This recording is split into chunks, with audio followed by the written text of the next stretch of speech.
मेरे किरदार का नाम है आलिया इरादे। और जब मुझे ये नरेशन दिया गया दक्षिण सर ने, तो मैं बहुत एक्साइटेड थी क्योंकि इट्स अ जर्नलिस्ट का रोल था। आप ही का किरदार मैं निभा रही थी। और मुझे ऐसा लगता है कि मैं पर्सनली जो भी अपनी फ़िल्में चुनती हूँ अपने करियर में, या वो मेरी ज़िंदगी का एक हिस्सा है।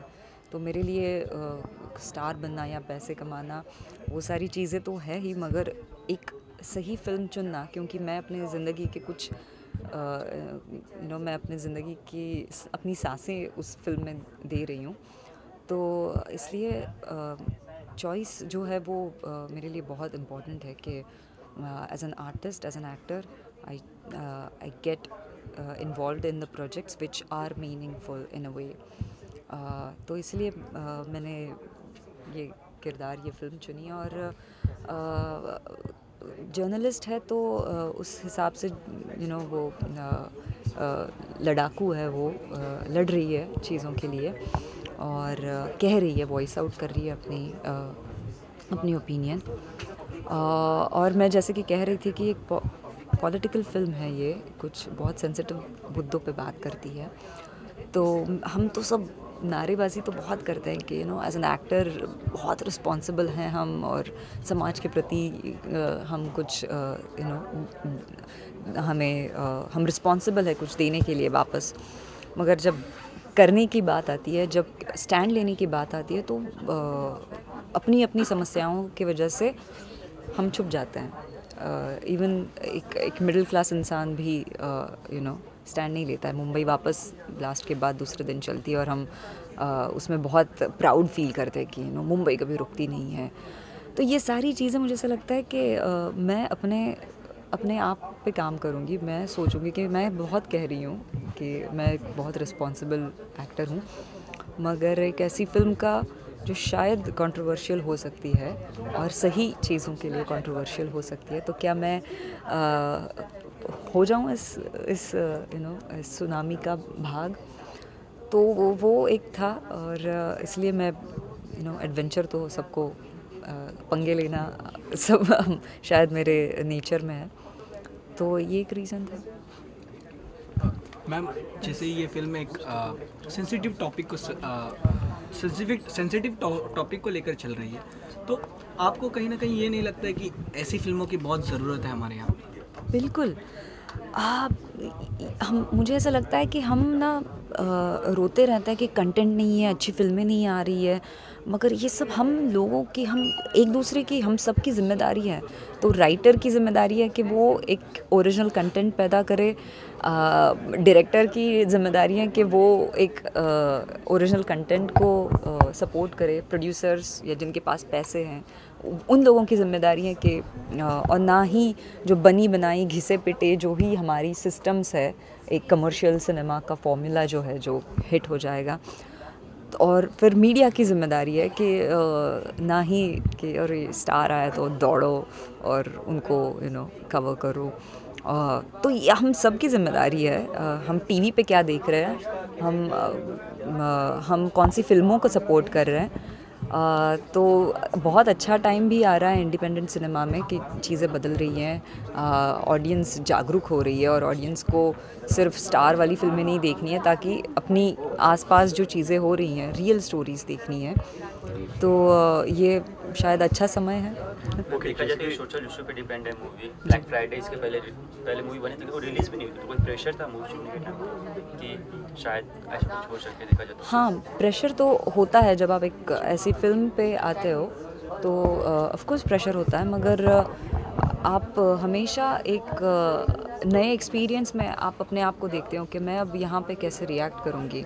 तो जब मैं एक नई समस्या या नए प्रेशर वाले माहौल में मुझे डाला गया, और जब मैंने कहा कि चलो करते हैं, तो मुझे महसूस हुआ कि चलो ठीक है, मतलब मैं इतनी भी डरपोक नहीं हूँ, शायद मैं डिसीजन ले सकती हूँ और मैं कर सकती हूँ एक सेंसिटिव फिल्म। ओके, जैसे कि आप जर्नलिस्ट का रोल प्ले कर रही हैं, तो क्या क्या तैयारी करनी पड़ी आपको इस किरदार के लिए? सबसे पहले तो मैं एक बहुत प्राइवेट पर्सन हूँ। मैं रोल्स दे, मतलब डायलॉग्स दे दो मुझे रोल के, मैं वो बोल दूँगी, मगर जैसे कि हटो और आपको आना है, आपका सवाल पूछना है, और वो जो चाहिए आपके सवाल का जवाब। जर्नलिस्ट में जो ये एक सबसे बड़ी क्वालिटी रहती है कि मेरे पास एक सवाल है और मुझे उसका आंसर मुझे चाहिए, और वो सब लोग उसी फोर्स के साथ ड्राइव कर रहे हैं। वो मेरे लिए बहुत मुश्किल था। मैं एक बहुत सहमी सी, डरी सी लड़की हूँ, जो मैं पब्लिक जगहों पे बहुत घबराहट होती है मुझे नॉर्मली, तो वो उसके ऊपर काम करना मेरे लिए बहुत मुश्किल था। और जब हम ब्लास्ट और दंगे वाले सीन्स जब हम शूट कर रहे थे, और जब मैं एक फ़ोटोग्राफ़र भी हूँ, फ़ोटो जर्नलिस्ट हूँ, और मुझे तस्वीरें खींचनी थी। ऑफ कोर्स वो लोग जो थे वो विथ मेकअप थे, एक्टर्स थे, एक क्रिएटेड सीन था ब्लास्ट के बाद वाला, मगर मैं नहीं कर पा रही थी। मैं नहीं जाके तस्वीरें खींच पा रही थी, क्योंकि मतलब मेरे हाथ काँप रहे थे, सच में काँप रहे थे। तो मैं सोच रही थी कि ये कैसे कर देते हैं जर्नलिस्ट, कैसे वॉर जर्नलिस्ट या फोटोग्राफर्स, या जो इन हाई स्ट्रेस्ड ऐसे सिचुएशंस में रहते हैं, वो कैसे करते हैं। तो मुश्किल थी, सच में बहुत मुश्किल थी। Thank you. तो जी, सबसे पहले जानना चाहेंगे कि पुलिस इंस्पेक्टर का किरदार करके कैसा रहा आपका एक्सपीरियंस? मैं ज़मीन पिक्चर में अजय जी के साथ भी एक मिलिट्री का किया था, शौर्य में किया था, लेकिन इसमें मैंने मैं स्टेट को रिप्रेजेंट कर रहा था। यू सी, इट्स नॉट कि पुलिस ऑफिसर तो पोस्ट है ATS चीफ, बट मैं स्टेट को रिप्रेजेंट कर रहा था। इसमें 2-3 चीज़ें हैं। एक स्टेट के अगेंस्ट में वो रिप्रेजेंट कर रहा है जीशान, एक स्टेट को रिप्रेजेंट कर रहा हूँ मैं, स्टेट का जो पावर है, और मीडिया उसको रिप्रेजेंट कर रही है अंजलि।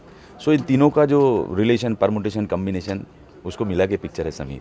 पुलिस इंस्पेक्टर का किरदार करके कुछ ऐसी फीलिंग आती है, 1-2 फाइट और? नहीं, ऐसी कोई बात नहीं कि हम एक्टिंग करते हैं उसमें की नहीं। फाइटिंग की बात नहीं है, विचारों की लड़ाई है। वो तो एक हिस्सा है, आप कह सकते हैं, क्योंकि ये उस किस्म की पिक्चर नहीं है, दबंग टाइप की पिक्चर नहीं है, या तो मैंने मुकद्दर का सिकंदर नहीं है। बट हाँ, अच्छा लगता है, और क्योंकि कैरेक्टर अगर रियलिस्टिक हो या लार्जर देन लाइफ हो, दोनों में मज़ा आता है। अलग अलग स्वाद है, बस मज़ा तो सब में आता है। ओवरऑल कैसा रहा एक्सपीरियंस? ओवरऑल बहुत अच्छा रहा। समीर पिक्चर कुछ बातें कहना चाहता है। ऐसा ज़रूरी नहीं कि डायरेक्टर के आइडियोलॉजी के हम सब सहमत है, जैसे मैं सहमत नहीं हूँ, लेकिन जो चीज़ वो कहना चाहते हैं मैं उसमें बिल्कुल समर्थन करता हूँ कि कुछ चीज़ें जो है उसको, क्योंकि ये कला है, ये कोई मिरर ऑफ द सोसाइटी नहीं कि हो सर सोसाइटी में जो हो रहा है उसका एक इफ़ेक्ट किसी के ऊपर आता है, वो उसका फिक्शन के ज़रिए उसका वो एक रूप देता है, चाहे वो फिल्म के ज़रिए हो, चाहे पेंटिंग के ज़रिए हो, चाहे पोएम के जरिए हो। So it's a kind of convex या concave mirror of the society, not directly mirror of the society, not reflection of the society. Thank you. चलिए रोल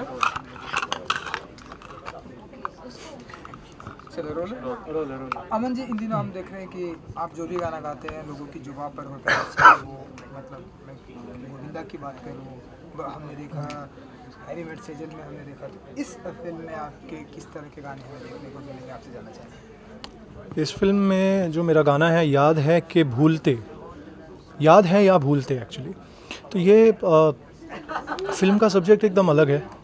जितनी भी मूवीज़ मैंने की हैं अमूमन कमर्शियल मूवीज़ हैं, तो ये मूवी जिस सब्जेक्ट पे बनी है बहुत हार्ड हिटिंग, बहुत सेंसिटिव और बहुत रियल सब्जेक्ट है, रियल घटनाओं पे आधारित है, जो असल में 2008 में अहमदाबाद में जो सीरियल बॉम्ब ब्लास्ट हुए थे उसके बाद लोगों के जो जीवन में क्या तब्दीली आई, लोगों का नज़रिया कैसे बदला, वहाँ पे समाज में क्या उथल पुथल हुई, जो दंगे फसाद हुए, तो उसको उसकी जो थीम है उस गाने में, मेरे गाने में बयां होती है वो थीम। जैसे आपने ब्लैक फ्राइडे का बहुत फेमस गाना था, अरे रुक जा रे बंदे, तो वो वही इसमें भी वही आप जो आत्मा है, जो रूह है गाने की, वही है जो पीयूष मिश्रा जी ने लिखा है। तो और उन्होंने इतना, मैं समझता हूँ कि मैंने जितने अभी तक गाने गाए हैं उसमें से one of the best lyrics हैं जो मुझे गाने का सौभाग्य प्राप्त हुआ है। और पंकज अवस्थी जी ने बहुत खूबसूरती से बहुत दर्दनाक तरीके से उसे कंपोज किया है, क्योंकि आपके मतलब रोएं खड़े हो जाएंगे जब आप वो गाने सुनेंगे, क्योंकि इतना दर्द है, इतनी गुहार है, इतनी ऊपर वाले से एक इंसान बोल रहा है कि याद है कि भूलते या कि सब बर्बाद है, एक फरिश्ता कह गया क्या तुम्हें कुछ याद है, आने वाली कौम को क्या तुम कह पाओगे, शर्म आएगी तुम्हें क्या शक्ल दिखलाओगे। तो मतलब रामों में रावणों में तुम फ़र्क जान लो क्या, या तुम वानर सेना, तो आप हो क्या, आप इंसान हो, आप हिंदू मुस्लिम सिख ईसाई में अपने आप को बांट देते हो, आप पहले इंसान तो बनो। ये एक मैसेज है जो गाने में है। तो मुझे सौभाग्य है मेरा और बहुत खुशी हुई थी जब मैंने ये गाना रिकॉर्ड किया था, और मैं काफ़ी टाइम से एक ये 1.5-2 साल पहले मैंने गाना रिकॉर्ड किया था और अब जाके रिलीज़ हो रहा है, तो आई एम वेरी हैप्पी। अच्छा अमन जी, जब इस तरह के गाने आप करते हैं, दूसरे गाने रोमांटिक आपको आते हैं, कोई सूफी अंदाज में आते हैं तो वो आप करते हैं, इस तरह के थीम सॉन्ग जैसे कि आपने बताया कि थी, कुछ दिक्कत होती है सॉन्ग को क्रिएट करने में, या एज एन आप बताइए कैसा रहता है, क्योंकि जब इस तरह के गाने आपको कहा जाता है कि ये थीम सॉन्ग एक प्रकार का नेशनल एंथम टाइप्स का एक गाना है, इस तरह के गाने में क्या कुछ दिक्कत होती है आपको क्रिएट करने में, कंपोज करने में? देखिए, हर गाने का एक मूड होता है, उस मूड को, उस रूह को, उस गाने की आत्मा को पकड़ना बहुत ज़रूरी है।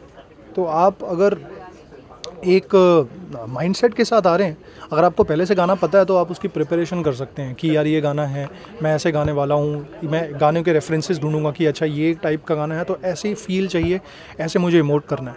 लेकिन इसमें ऐसा कुछ हुआ नहीं था। जब मैं आया था रिकॉर्डिंग स्टूडियो में, मुझे गाना सुनाया गया, मुझे गाने के बारे में कुछ आइडिया नहीं था कि क्या गाना होने वाला। तो जैसे मैंने सुना, और दखिन साहब थे वहाँ पे, पंकज अवस्थी जी थे, पीयूष जी थे, उन्होंने मुझे बताया एग्जैक्टली उनको क्या चाहिए गाने में, कि याद है कि भूलते या कि सब बर्बाद है, एक फरिश्ता कह गया क्या तुम्हें कुछ याद है, आने वाली कौम से क्या तुम कुछ कह पाओगे, शर्म आएगी तुम्हें क्या शक्ल दिखाओगे, बोलते हो तुम वानर सेना की याद। तो ये जो है, मतलब हर एक वर्ड में ऊपर नीचे चढ़ाव उतार चढ़ाव, मतलब ये है चलन जो चल रहा, ये है करम जो चल रहा, ये है मतलब आपको रोना भी है उस गाने में, आपको एक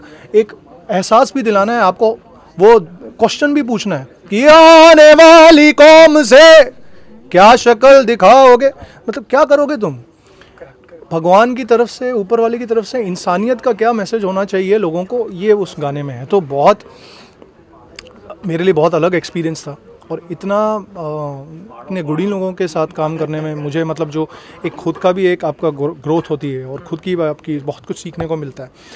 और अमूमन मैं, जैसे कि मैंने भी पहले मैं चीज़ जब भी मुझे मौका मिलता है, गाने का जो स्टाइल है वो मेरे लिए बहुत इंपॉर्टेंट होता है कि मैं उसे पकड़ूँ। गाने का स्टाइल अगर मुझे बटरफ्लाई गाने के लिए कह रहा है तो मैं वो पंजाब के खेतों में पहुंच जाऊंगा। इस इंसिडेंट में, इस गाने में मुझे जो गुजरात अहमदाबाद के लोगों की जो पीड़ा है वो अपने अंदर ढालनी थी, कि तुमको वहाँ तुम वो जब खुद फील कर रहे हो कि तुम्हारे साथ इतना बुरा हो चुका है, बर्बाद हो चुका है सब कुछ उम्मीद ही नहीं है इंसानियत की, तो क्या करो, सवाल पूछोगे ऊपर जाके तो ऊपर वाले को जवाब देना है ना। तो ये वाली चीज़ है कि क्या चल रहा है।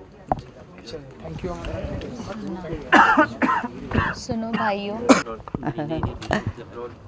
ओके मैम, सबसे पहले तो फिल्म के बारे में बताइए, किस तरीके से क्या किरदार आप निभा रही हैं, इसके बारे में जानना चाहूँगा मैं आपसे। ये क्या हमारे जो लीडिंग एक्टर हैं उनके मदर का रोल कर रही हूँ, और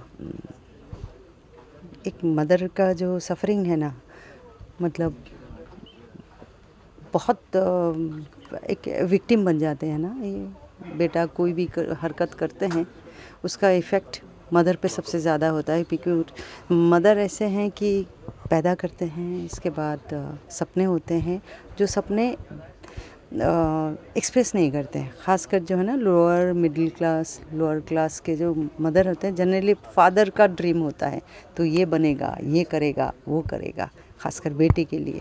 मदर क्या है, सिर्फ परवरिश करते रहते हैं सपने, और देखते रहते हैं, खिलते रहते हैं। और ऐसे ही बेटे अगर कहीं गलत रास्ता में जाता है तो उनको उतनी ही तकलीफ़ होते।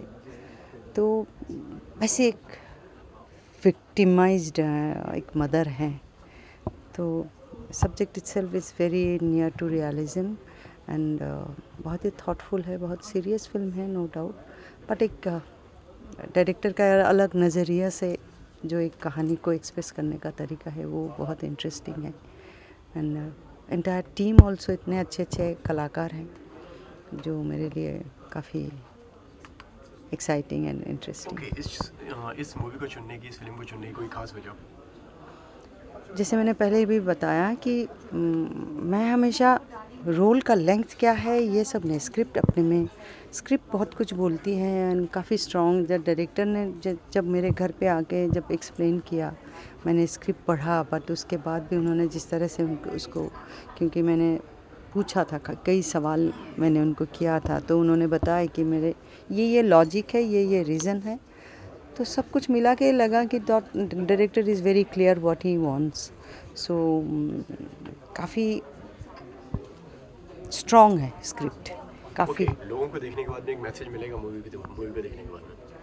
देखिए, मुझे हमेशा ऐसा लगता है सिर्फ मैसेज देना इम्पोर्टेंट नहीं होता है कि मैसेज ऑडियंस, कुछ फिल्में होती हैं ना मैसेज देख के ओके सुन लिया चले गए, बट ये फिल्म मुझे ऐसा लगता है ये जाके घर पे सोचेंगे, जैसे कि ना आप रिकलेक्ट करते हैं, you will feel it, you will understand it, घर जाके भी इसके बारे में सोचेंगे आप। तो इस तरह का एक थॉटफुल लगता है कि मैसेज इनडायरेक्टली डायरेक्टली डिपेंड करता है कि ऑडियंस कैसे लेते हैं, अलग अलग ऑडियंस के अलग अलग रिएक्शंस होते हैं, तो वही बात है। ओके, तो क्या चल रहा है अभी मन में फिल्म को लेकर? नर्वस हैं आप, एक्साइटेड हैं आप? बहुत एक सीनियर एक्टर हैं, मैं बहुत आ रही हैं प्लॉट सीनियर मत बोलना तो नहीं, ऐसे आई एम जस्ट जोकिंग। मैं हमेशा ना, मैं आपको ऑनेस्टली मैं झूठ बात बोलना मुझे आता नहीं है एंड दिल की बात ही शेयर करती हूँ जब करती हूँ, ऐसे तो बोलती नहीं हुई हूँ ज़्यादा, कि मैं हमेशा घबराती हूँ। बहुत अच्छी फिल्म जैसे होता है ना कि बड़े बड़े कास्ट और बहुत अच्छी फिल्म और सभी ने अगर ट्रायल में भी देखा और वाह किया, इसके बावजूद मुझे ना वही घबराहट होती है। वो शायद because of my theatre background कि एक घबराहट होती है, क्रॉसिंग फिंगर चलता रहता है कि ऑडियंस को पसंद आनी चाहिए। इसमें ये बात नहीं है, डाउट की बात नहीं कि फिल्म तो अच्छी नहीं है तो पता नहीं ऑडियंस को अच्छा। मुझे बहुत 100% अच्छी फिल्म में भी यही थॉट रहता है, तो ये घबराहट अगर नहीं होगा तो भी मुझे घबराहट होती है कि मुझे घबराहट क्यों नहीं है।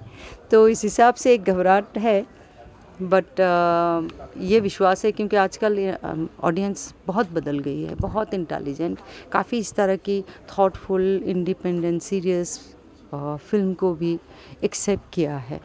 हमने देखा है, चाहे वो मराठी फिल्म हो, चाहे कोई भी रीजनल फिल्म हो, चाहे हिंदी इंडिपेंडेंट सिनेमा हो, तो मुझे विश्वास है कि ऑडियंस इसको एक्सेप्ट करेंगे और फील करेंगे इस फिल्म के बारे में। लगता नहीं है कि इस तरह की मूवी और भी बननी चाहिए? बिल्कुल लगना चाहिए। सैड पार्ट इज़ क्या है कि सिनेमा एक इतने एक्सपेंसिव मीडिया है, उसके लिए पैसा चाहिए, पैसा देने वाले बहुत कम होते हैं, कैसे देंगे? उनका भी रिस्क होता है। ऑडियंस अगर देखने नहीं आएंगे तो सिनेमा बिकेंगे नहीं, तो कितना पैसा, कोई भी अमीर हो चाहे अंबानी हो, कितना देंगे? तो